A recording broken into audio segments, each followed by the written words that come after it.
Olá, amigos do programa Direito e Cidadania, estamos começando mais uma edição. Hoje é um programa especial. Por quê? Porque normalmente a gente faz os convites às mulheres e elas, às vezes, por força de compromissos, não comparecem ao programa, desmarcam e aí fica parecendo um programa machista que não é verdade. Então, para provar o contrário, eu estou trazendo a doutora Regina Barassal, presidente do TED 14, advogada. Bem-vinda ao nosso programa. Boa noite. Em primeiro lugar, eu gostaria de agradecer o convite, em primeiro lugar ao Dr. Walter, depois até ao Dr. Luiz Antônio Pires, que me fez também o mesmo convite. Boa noite, espero que eu possa ajudar e esclarecer alguns pontos com relação à nossa 14ª turma disciplinar. Perfeito, doutora. Eu fico falando, brinquei até no começo do programa, que o programa às vezes fica recebendo alguns e-mails dizendo que eu não trago mulheres. E o que acontece é o seguinte, a gente faz o convite, mas às vezes a pauta pede uma outra questão de discussão, ou a gente convida uma mulher, ela desmarca, eu convidei uma promotora e em cima dela ela desmarcou, doutora. Então acontece.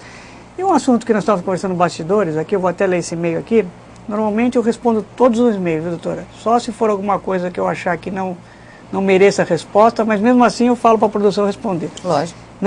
Todos são bem-vindos, todos os e-mails, até os de críticas, tá? Também. Eu recebi um do Guarujá, José Carlos Lepori. Prezado Dr. Walter, sugiro como tema destinação das verbas do IPVA, uma vez que há muita desinformação sobre o assunto, diz a lei, que 50% da destinação é ao Estado e 50% para o município. Mas a gente não sabe se tem nenhum controle, se isso é utilizado para pavimentação de vias públicas e por aí vai. Então, obrigado, Zé Carlos. Está registrado o seu pedido, a sua sugestão. E em cima desse teu pedido, é justamente que eu vou falar com a doutora Regina Barassal. Porque o que acontece hoje em dia é tanta coisa que acontece na nossa vida. Eu brinco que as pessoas que às vezes não são advogados precisam de ter uma orientação jurídica. Tem tanto desconhecimento. O que é o TED 14, doutora Regina? Bom, o TED 14 hoje, nós fomos inclusive eleitos a partir de 2010 para formar a 14ª turma disciplinar. O que é isso? Bom, nós temos no estado de São Paulo 22 turmas disciplinares, que são totalmente ligadas com o Tribunal de Ética e Disciplina de São Paulo. Hoje, a partir de 2010, nós temos como presidente o Dr. Carlos Matiusi. Então, nós somos vários advogados, na verdade são 20 relatores, que são nomeados pelas subseções. Doutora, só uma pergunta, se ela me permitir, posso? Pois não. Quem pode fazer a reclamação de advogado? Só advogados, as pessoas, os clientes? Normalmente, o que chega para a doutora lá, para a reclamação? Para nós, lá na 14ª turma disciplinar, chegam reclamações de todos os gêneros. Chegam reclamações tanto de juízes, de promotores, de procuradores do Estado, chegam reclamações dos próprios clientes descontentes, chegam reclamações de advogado para advogado, inclusive. Certo. Tá? Então, é uma gama muito grande de e a senhora falou TED 14, abrange toda a nossa Baixada Santista, Registro, Miracatu, é isso? Sim, o TED 14, ele abrange 14 cidades, 14 comarcas aqui da região.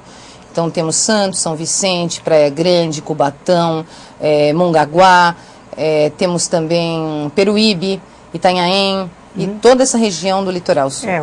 O advogado aqui sabe o que é o TED 14, mas eu aqui faço papel de apresentador, então eu faço a pergunta como se fosse o telespectador, o leigo que quer saber realmente o que é TED 14. Doutora, o processo, ele precisa, a pessoa está lá em Miracatu, ela tem um problema com uma ordem com o cliente, alguma coisa, ele precisa efetivamente no começo da sua reclamação vir a Santos ou não? Não há necessidade. O que deve acontecer, ele deve procurar, em primeiro lugar, a subseção da comarca dele. Então, se ele está em Miracatu, ele deve procurar a Ordem dos Advogados de Miracatu, a subseção de lá, deve encaminhar por escrito ou então contar, porque normalmente o processo começa com uma peça formal, pode ser inclusive manuscrita, direcionada ao presidente dessa subseção.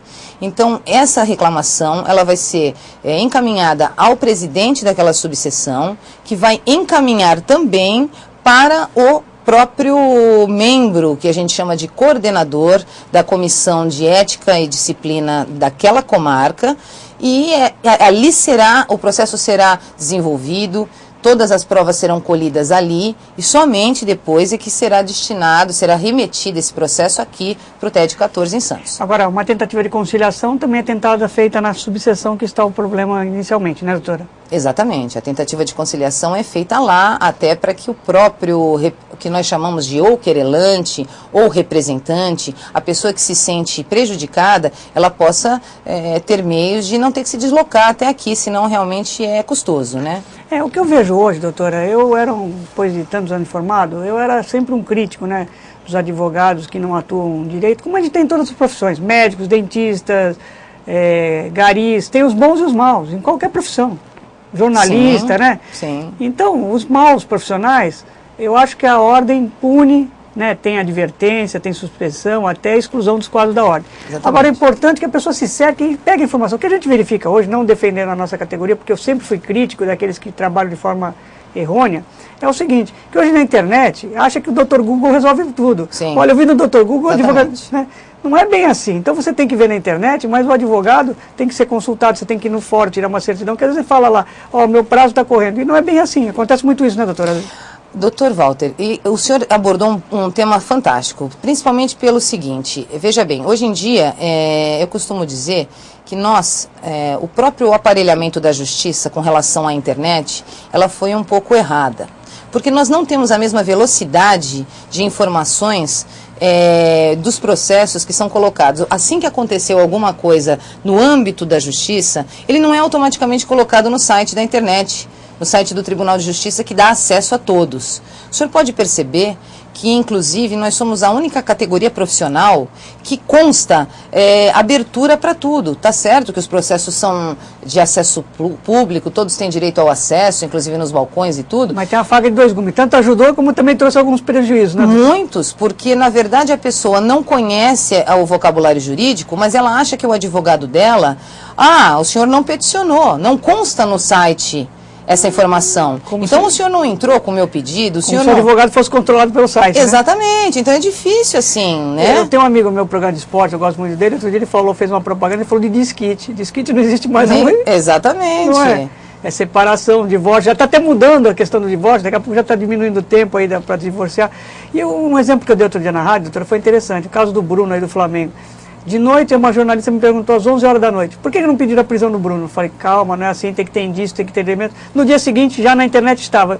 Agora, o advogado, o juiz, o promotor, não pode ter essa velocidade, ela tem que analisar com calma os processos, tem tempo de atuar, tem os prazos legais, tem tudo isso, né? E as pessoas, às vezes, pela carência, pela dificuldade e pela velocidade da internet, acham que o advogado, que o ser humano tem que ter aquela velocidade, que tem que atropelar todos os prazos legais. Também acontece isso, né, doutora? Sim, e só para o senhor ter uma ideia, é aquilo, não existe, é bom que se diga, que não existe um funcionário que é do ramo da informática destinado a colocar esse tipo de informação diretamente. Ele não está ali no cartório esperando justamente para colocar essa informação de todos os processos na mesma velocidade que o cliente pensa.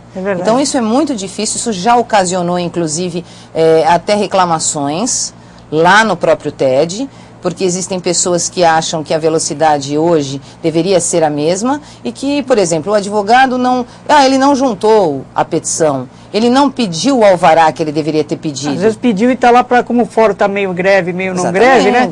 Tem essa situação, quer dizer, às vezes as petições estão lá se acumulando, o oficial de justiça sobrecarregado, o advogado fez, mas até a petição chegar nos autos, demora ser juntada, né? Até ser juntada. Demora um tempinho.